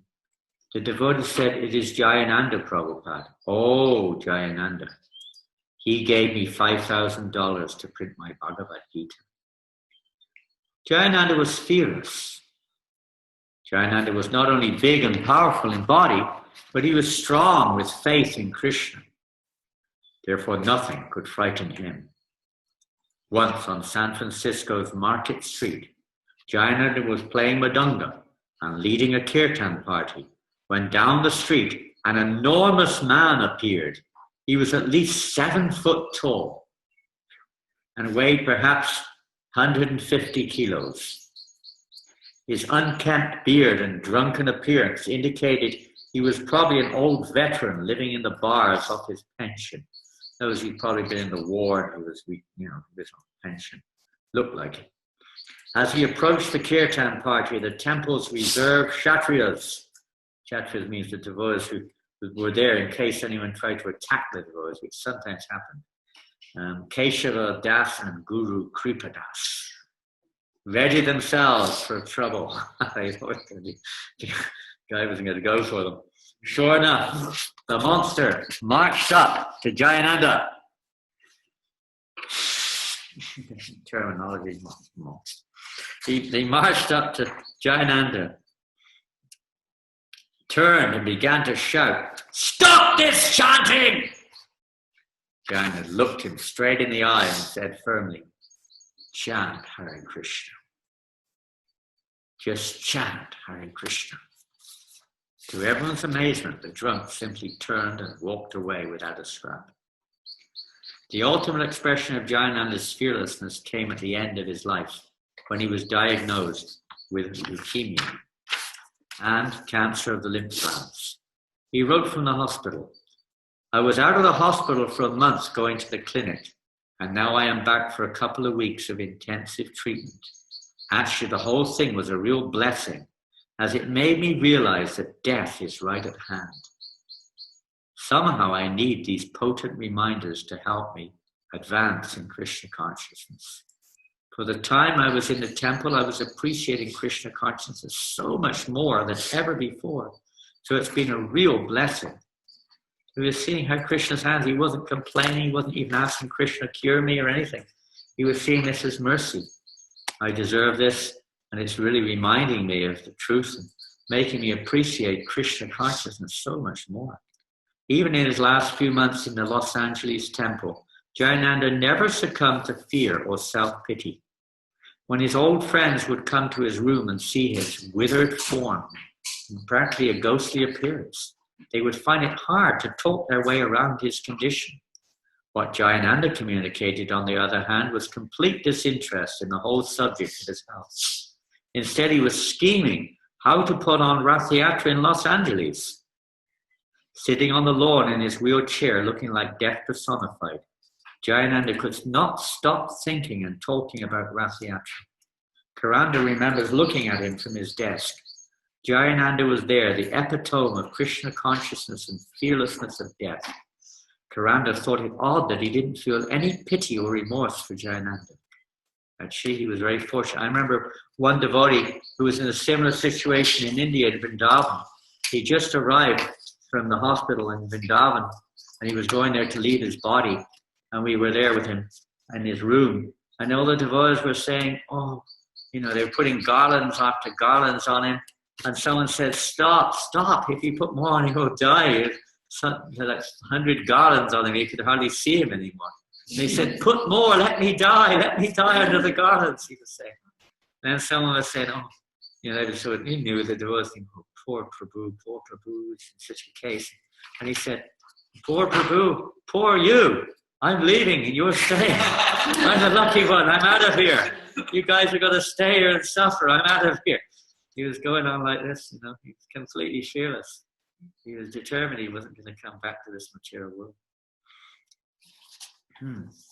So they could understand that if Jayananda was so Krishna conscious, how could anyone look at him and not also be Krishna conscious? Incredible.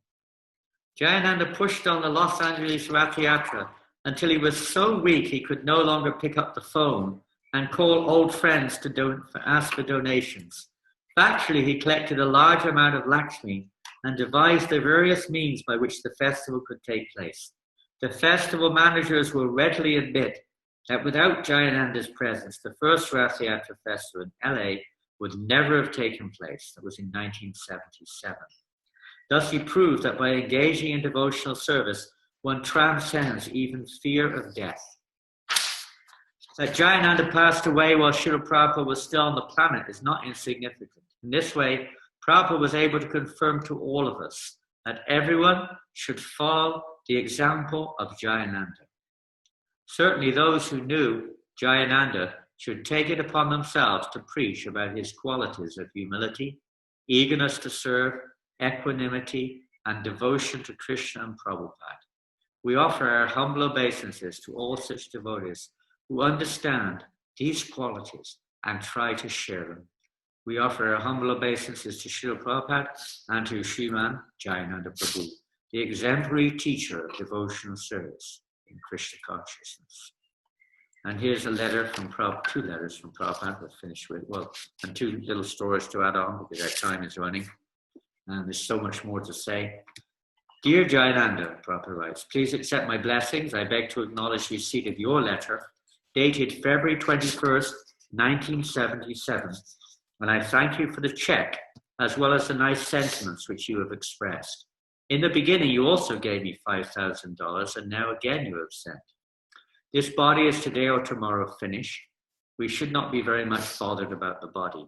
Trees also live for thousands of years, but that does not mean a successful life. A successful life is one of Krishna consciousness. By the grace of Krishna, from the very beginning, you are a devotee, and that is the real profit of your life.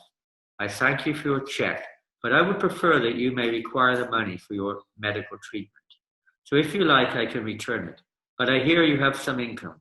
I pray to Krishna for your more advanced Krishna conscious life. About a sadhu, it is said, Jiva ma va marava. A sadhu may live or die, it doesn't matter. While living, he is engaged in Krishna conscious business, and when dying, he goes back home, back to God. Hoping this finds you improving in your health, your ever well-wisher A.C. Bhaktivedanta Swami. My dear Jayananda, please accept my blessings. I'm feeling very intensely your separation. In 1967, you joined me in San Francisco. You were driving my car and chanting Hare Krishna. You were the first man to give me some donation, $5,000, for printing my Bhagavad Gita. After that, you have rendered very favorable service to Krishna in different ways. I hope at the time, this is written a day after his passing away. I so hope at the time of your death you are remembering Krishna, and as such, you have been promoted to the eternal association of Krishna. If not, if you had any tinge of material desire, you have gone to the celestial kingdom to live with the demigods for many thousands of years and enjoy the most opulent life of material existence. From there, you can promote yourself to the spiritual world. But even if one fails to promote himself to the spiritual world, at that time he comes down again on the surface of this globe and takes birth in a big family like a yogi or a Brahmin or aristocratic family, where there is again chance of reviving Krishna consciousness. But as you are here in Krishna Kirtan, I'm sure that you were directly promoted to Krishna Loka. Janma karma chame divyam evam yoveti tatvataha tyaktvadiham punarjama naiti mam eti sorjuna. Prabhupada is telling that for the benefit of others, because not everybody is in the position of Jayananda. Prabhupada says here, you were directly promoted to Krishna Loka. Krishna has done a great favor to you not to continue your diseased body and has given you a suitable place for your service. Thank you very much, your ever well-wisher, A.C. Bhaktivedanta Swami. So I think it was on the 5th that he passed away. It was more or less the same day as today, in 1977. And on that day when he passed away in the morning, he was in his room, and it was just after Mangal Arati. And I can't remember the exact story, we didn't have time to find it. I forgot about it, I should look it up. But the Pujari of the temple, the head Pujari, suddenly had this idea that he would take the Mahagaran of the deity and give it to Jayananda. And just as he entered in the room where Jayananda was, at that moment Jayananda left his body, just as he came into the deities, Rukmini Dwarkadish deities. So he was an extraordinarily special devotee, missed by the devotees who knew him like anything. But he remains as you could say, as a saint within our movement, an example for all of us. We can't imitate such great souls. It's very rare to get that association. But we can at least try to follow in their footsteps and appreciate and understand what real devotion is and what it means to surrender to a pure devotee of the Lord. It's not just doing it the way we want. Exactly, it's surrendering to their will. Whatever you want me to do, that's the mood of a devotee. Prabhupada said that the only question he ever asked his spiritual master was, how can I serve you? He just wasn't like, I want to do this. Can I do this? Can I do that? Can I do this? Can I do that? It's how can I serve you, Srila Prabhupada? That is devotional service. Otherwise it's mixed. It's not really devotional service. It's a tinge of devotion mixed with our own idea. So he showed a perfect example of pure devotion. Even after his departure, I just end up with a couple of short stories of some incidents that took place in San Francisco that year. Well, maybe that year or the year after, I don't know. Maybe that year, yeah. Normally, Jayananda was the one who would go to the council to get permission. When you put on these big festivals like Rath Yatra, you have to get permission from the council. Every year he would go because there's this one lady there. I can't remember her name, but there was this one lady there. She was quite a tough lady. And to get a permit in San Francisco in those days for anything like street festivals and things like that, she wasn't always the easiest person to deal with. But he'd won her heart. You know, he really won her heart. She was so, let's say, carried over by Jayananda's wonderful personality, his loving personality, his compassionate personality, all good qualities. If she could pick up on it, he's a genuine person. He is what he is. He's a genuine person. So she would always give her permission. So in 1977, when the devotees went to get their permission in San Francisco for the Rath Yatra, this lady, there was a long queue of people at the counter trying to get permits for this and that. And she was in one of her especially bad moods. I don't know if you've ever seen that. Sometimes you go in the immigration, sometimes the guy behind the immigration counter is in a bad mood, and you can see it. You get me having a hard time, and oh no, I joined the wrong queue here. You're trying to change queues. You get that sometimes, you know. Anyway, she was in a bad mood, and so the devotee who'd taken over from Jayananda was thinking, oh my goodness, you know, he was getting word that we might then get permission. So she got to the front of the queue, and she said, yes, what do you want? She said, I've come to apply for the Rath Yatra permit. And she said, who are you? And she said, where's Johnny Ananda? Where's the Johnny Ananda? And then he told her he just passed away. And she cracked up. She couldn't take it. She was in a very heavy mood, but she started crying and crying. That was his nature. He really captured everyone's hearts. The same thing happened with Banana King Louis. When they went there, it was the same thing. He was completely overwhelmed.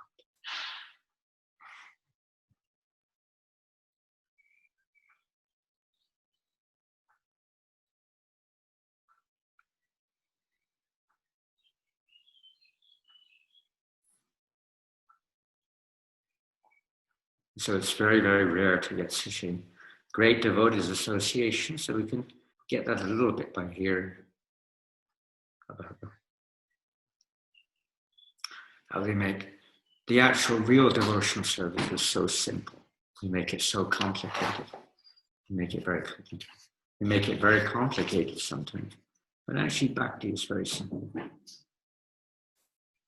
So many degrees and bhakti shastras and bhakti this and bhakti that, but where's the bhakti? Where is it? It means nothing. We don't go back to Godhead with degrees.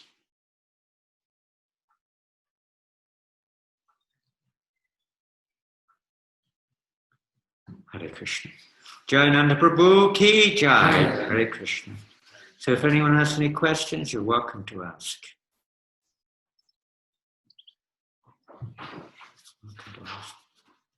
When Banana King Louis heard about it, he collapsed. He couldn't.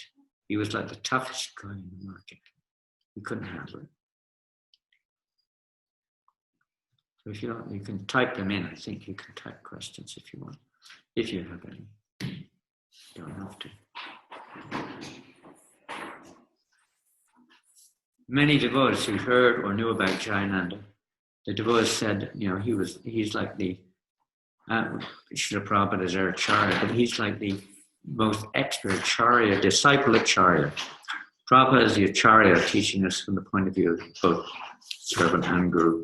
But as far as disciples are concerned, Jayananda is the best example of a disciple, the one who actually imbibed Prabhupada's desire, who knows what the secret of success, Prabhupada said, is satisfying the spiritual master. That's the secret. How can we serve?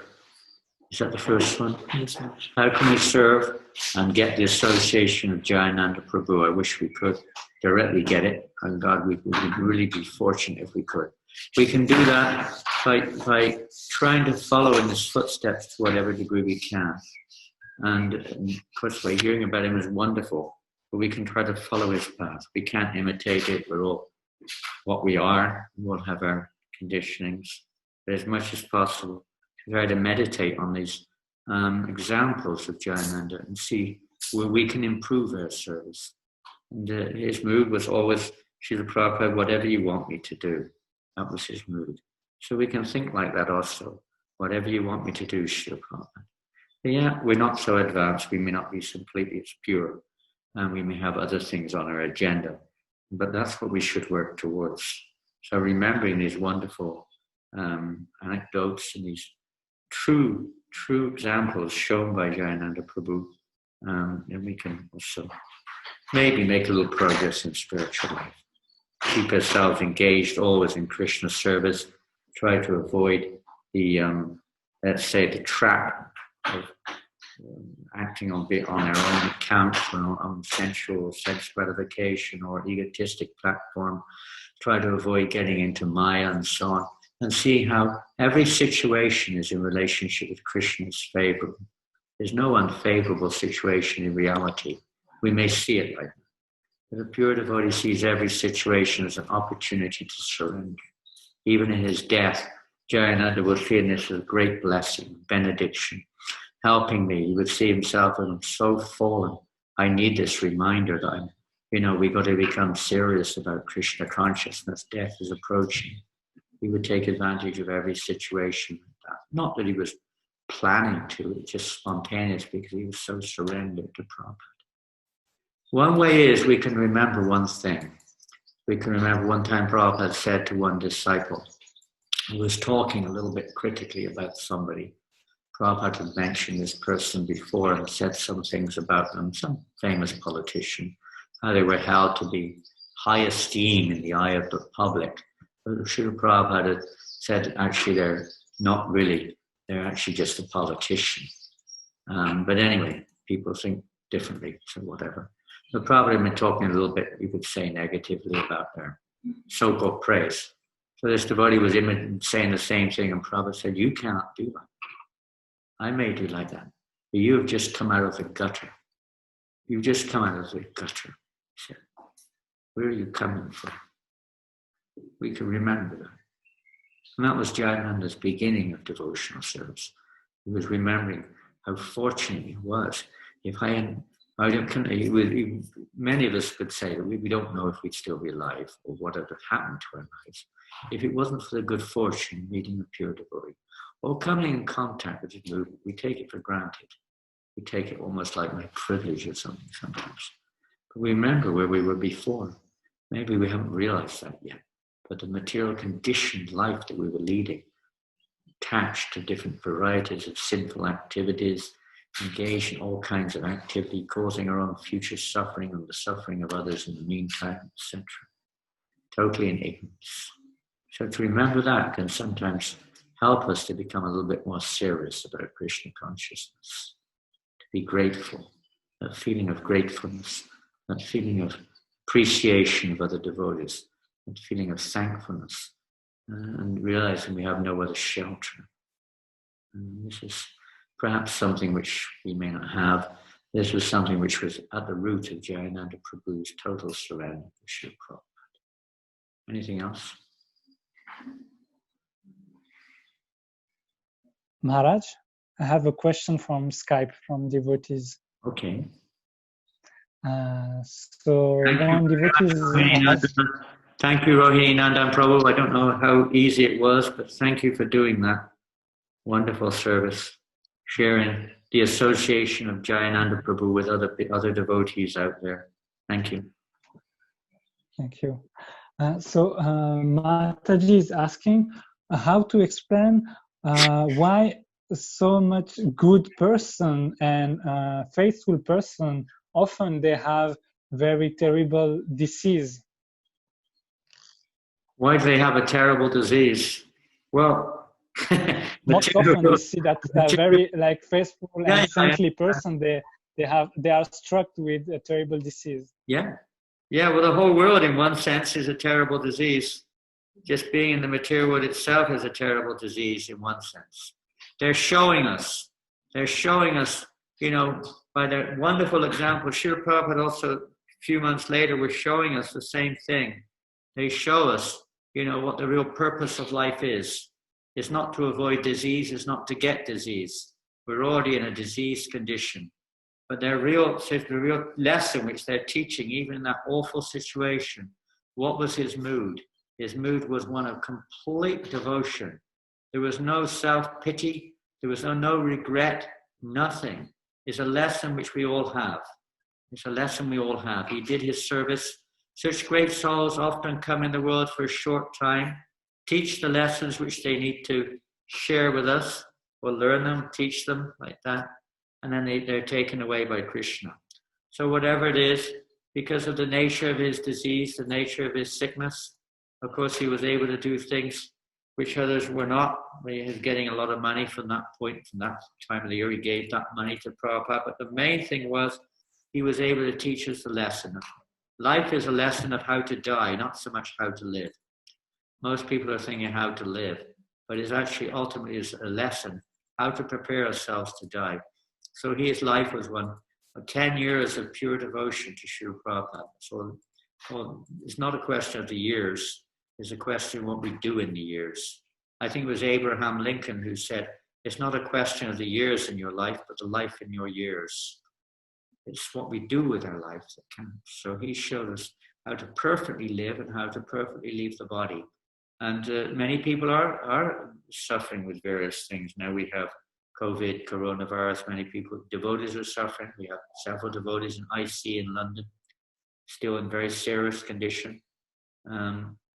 And what else, what choice do we have? We just depend, surrender to Krishna, whatever Krishna wants. We're praying and hoping that, of course, the devotees can stay with us. But Krishna has his plans for everybody. And he's showing us, even in the most difficult situation, devotees sometimes are put into extremely difficult situations. We see Haridas Thakur was put into a very hard situation, etc. Many times in history, great souls have had to undergo great suffering. Jesus Christ, another example, maybe slightly different, but they say he was crucified into a situation. But these great transcendentalists teach us the ultimate goal, the purpose of life. So he's a living example within Srila Prabhupada's time of a devotee who taught us this lesson. Between him and Krishna, we may think it's a terrible thing, but he was thinking it was a great benediction. It's funny, isn't it? Sometimes the person who's actually apparently in a difficult situation is not seeing like that. We're all seeing it like that because we're still seeing ourselves in the center. They're seeing Krishna in the center.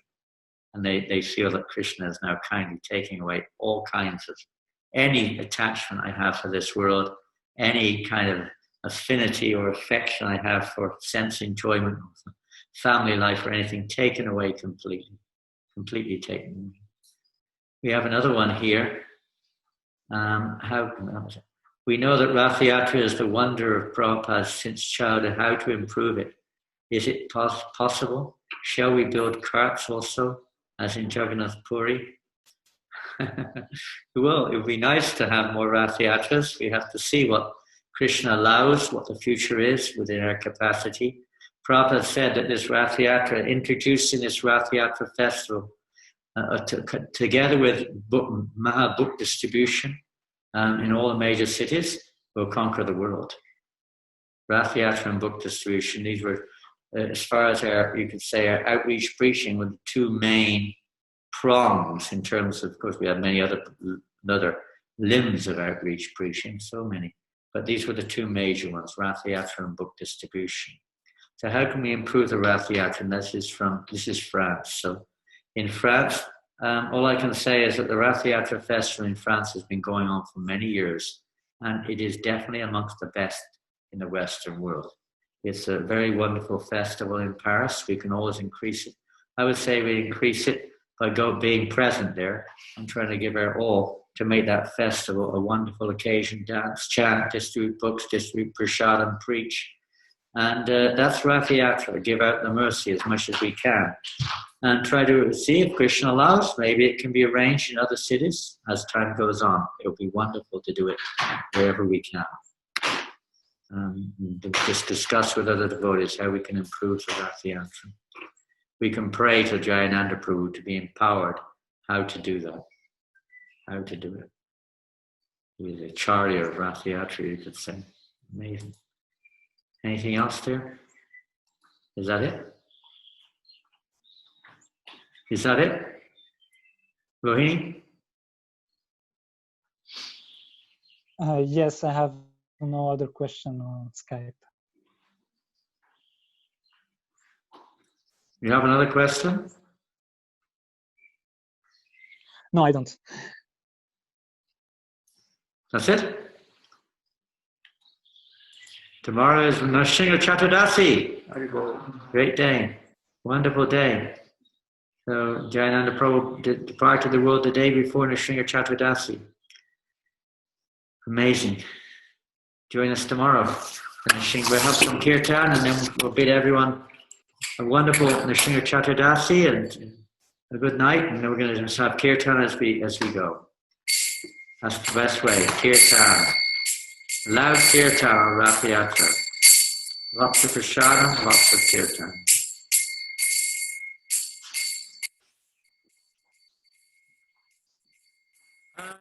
Hare Krishna, Hare Krishna, Krishna Krishna, Hare Hare,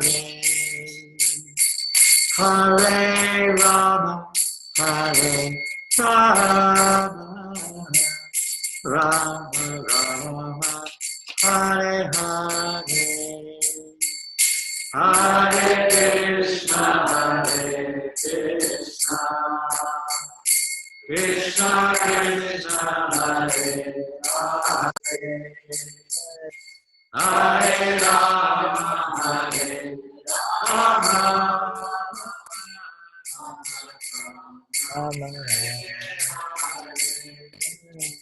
Hare Krishna, Hare Krishna, Krishna Krishna, Hare Hare, Hare Rama, Hare Rama, Rama Rama, Hare Hare, Hare Krishna, Hare Krishna. Someone was trying to get in there, gone now. Hare Rama, Hare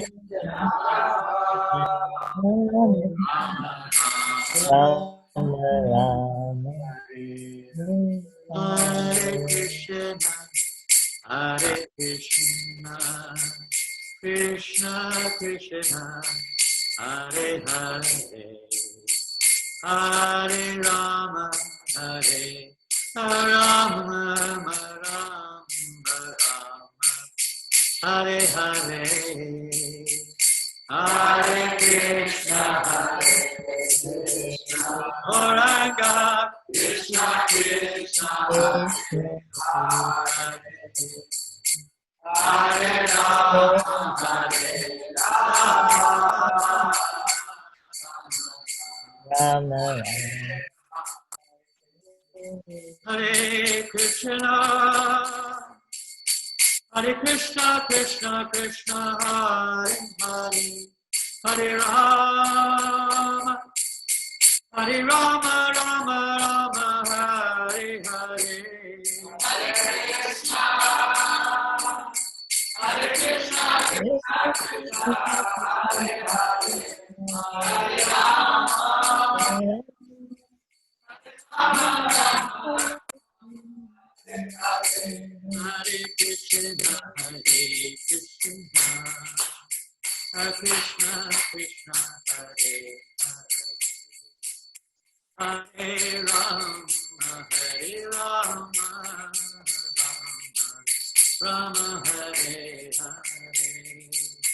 Hare Krishna, Hare Krishna, Krishna Krishna, Hare Hare, Hare Rama,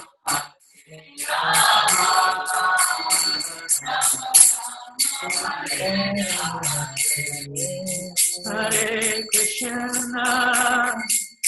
Hare Krishna, Krishna Krishna, Hare Hare, Hare Rama, Hare Rama, Rama Rama, Hare Hare. Hare Krishna, Hare Krishna, Krishna Krishna, Hare Hare, Hare Rama, Hare Krishna, Hare Krishna, Krishna Krishna, Hare Hare, Hare Rama, Hare Rama, Rama Rama, Hare Hare. Hare Krishna, Hare Krishna, Krishna Krishna,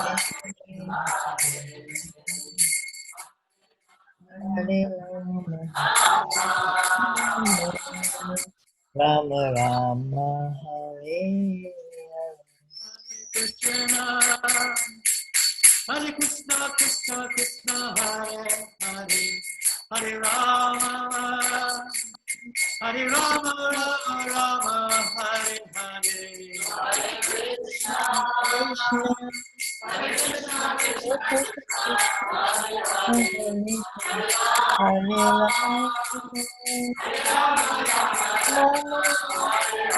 Hare Krishna, Hare Krishna, Krishna Krishna, Hare Hare, Hare Rama, Hare Rama, Rama Rama, Hare Hare.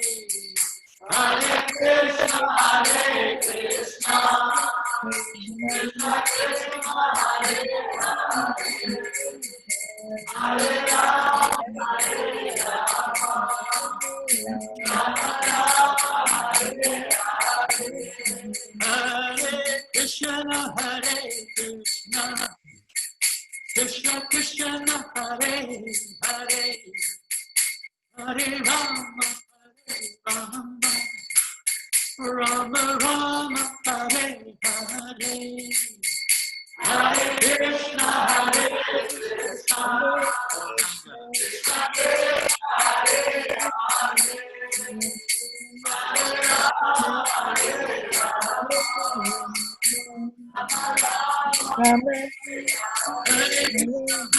Krishna, Krishna Krishna, Hare Hare, Hare Rama, Hare Rama, Hare Krishna, Krishna Krishna, Hare Hare, Hare Rama, Rama Rama, Hare Hare. Hare Krishna, Hare Krishna, Krishna Krishna, Hare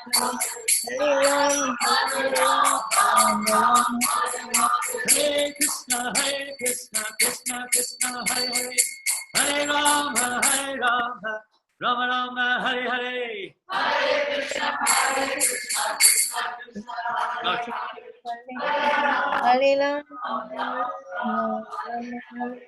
Krishna, Hare Krishna, Krishna Krishna, Hare Rama, Rama Rama, Hare Hare. Krishna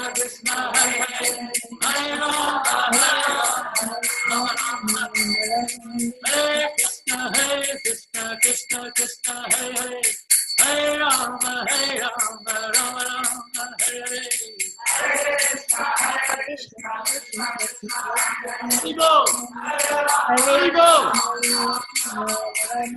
Hare Krishna Krishna Krishna Hare Hare Hare Rama Rama Rama Hare Hare Hare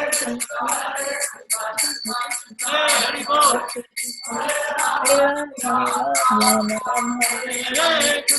Hare Krishna Krishna Krishna Hare Hare Hare Rama Rama Rama Hare Hare. Hare Krishna Krishna Krishna Hare Hare Hare Rama Hare Hare. Hey, online. Hare Krishna where's the bull? Krishna Krishna, where are the bulls? Hare Hare Haribol. Hare Rama Rama Rama Hare Hare. Hare Krishna Haribol. Krishna Krishna Hare Hare. Hare Rama Rama Rama Hare Hare. Krishna Krishna Krishna Hare Hare. Hare Rama Rama Rama Hare Hare. Hare Krishna Krishna Krishna Hare Hare. Hare Rama Rama Hare Hare. Hare Krishna Krishna Krishna Hare Hare. Hare Rama Rama Rama Hare Hare. Hare Krishna Krishna Krishna Hare Hare. Hare Rama Rama Hare Hare. Hare Krishna Krishna Hare Hare. Hare Rama Rama Rama Hare Hare. Hare Krishna Krishna Krishna Hare Hare. Hare Rama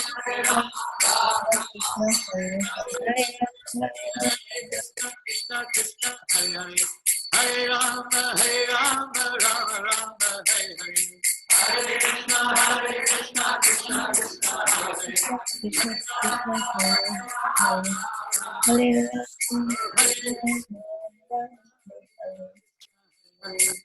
Hare Rama Rama Rama Hare Hare. Hare Krishna Krishna Hare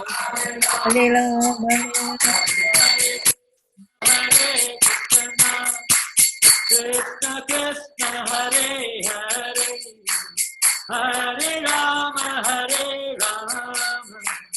Rama Rama Hare Hare. Hare Krishna Gauranga Krishna Krishna Hare Rama. Hare Rama Rama Rama Hare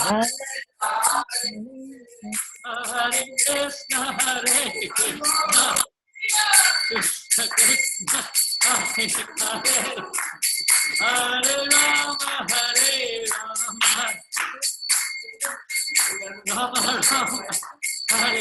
Hare. Guru Hare Krishna Krishna Krishna Hare Hare. Hare Rama Krishna Hare Hare. Hare Rama Rama Rama Hare Hare. Hare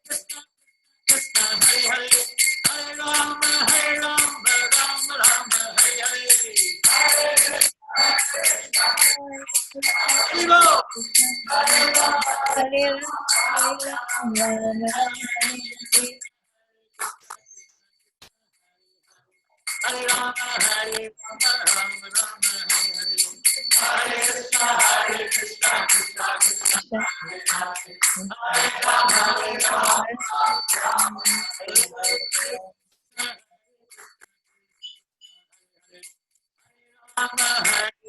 Rama Rama Hare Hare.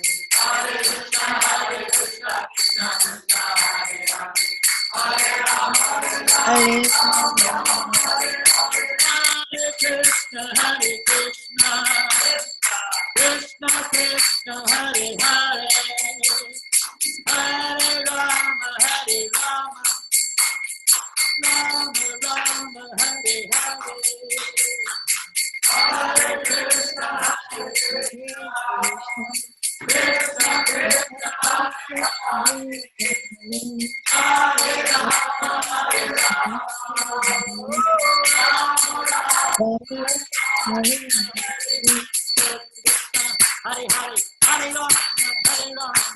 Rama Rama, Hare Hare.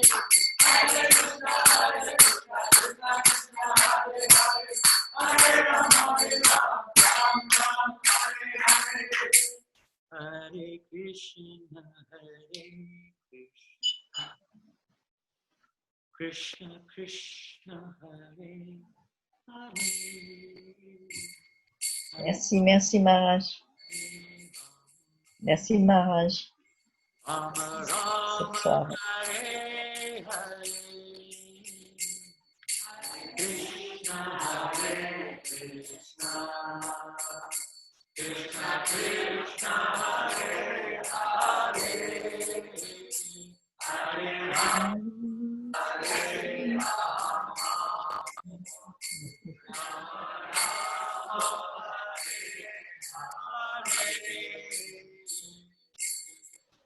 Haribo! Srila Prabhupada, Haribo. Lord Premanande! Haribo. Janananda Prabhu for translating on Skype and facilitating or organizing tonight's program, and all the devotees for coming tonight. Thank you for being with us to remind us of the wonderful, wonderful, wonderful disciple of Srila Prabhupada, such a great Vaishnava. We thank her for their education. Jayananda Prabhu. Let us pray that tomorrow we can, on Lord Nrsimha Day, Disappearance Day, open our hearts, pray for the Lord to remove all the obstacles in our consciousness, all the dirty things in our heart, that we may also progress a little bit towards that platform of surrender manifested in the life of Jayananda Prabhu.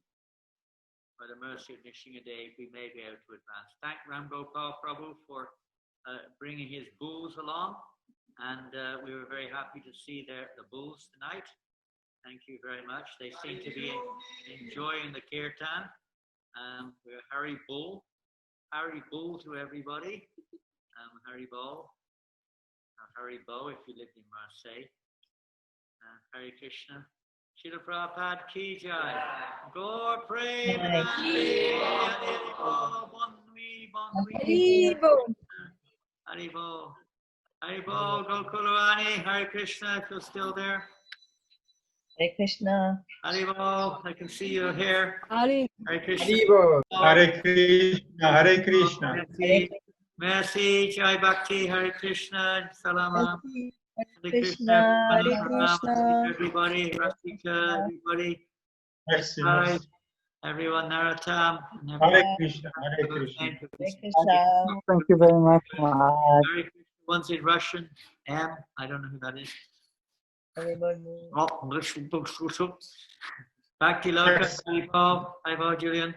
Hare Krishna, Bharat, Naratam, and me, everyone. Haribo. Hare Krishna, Roni. Haribo, Sail.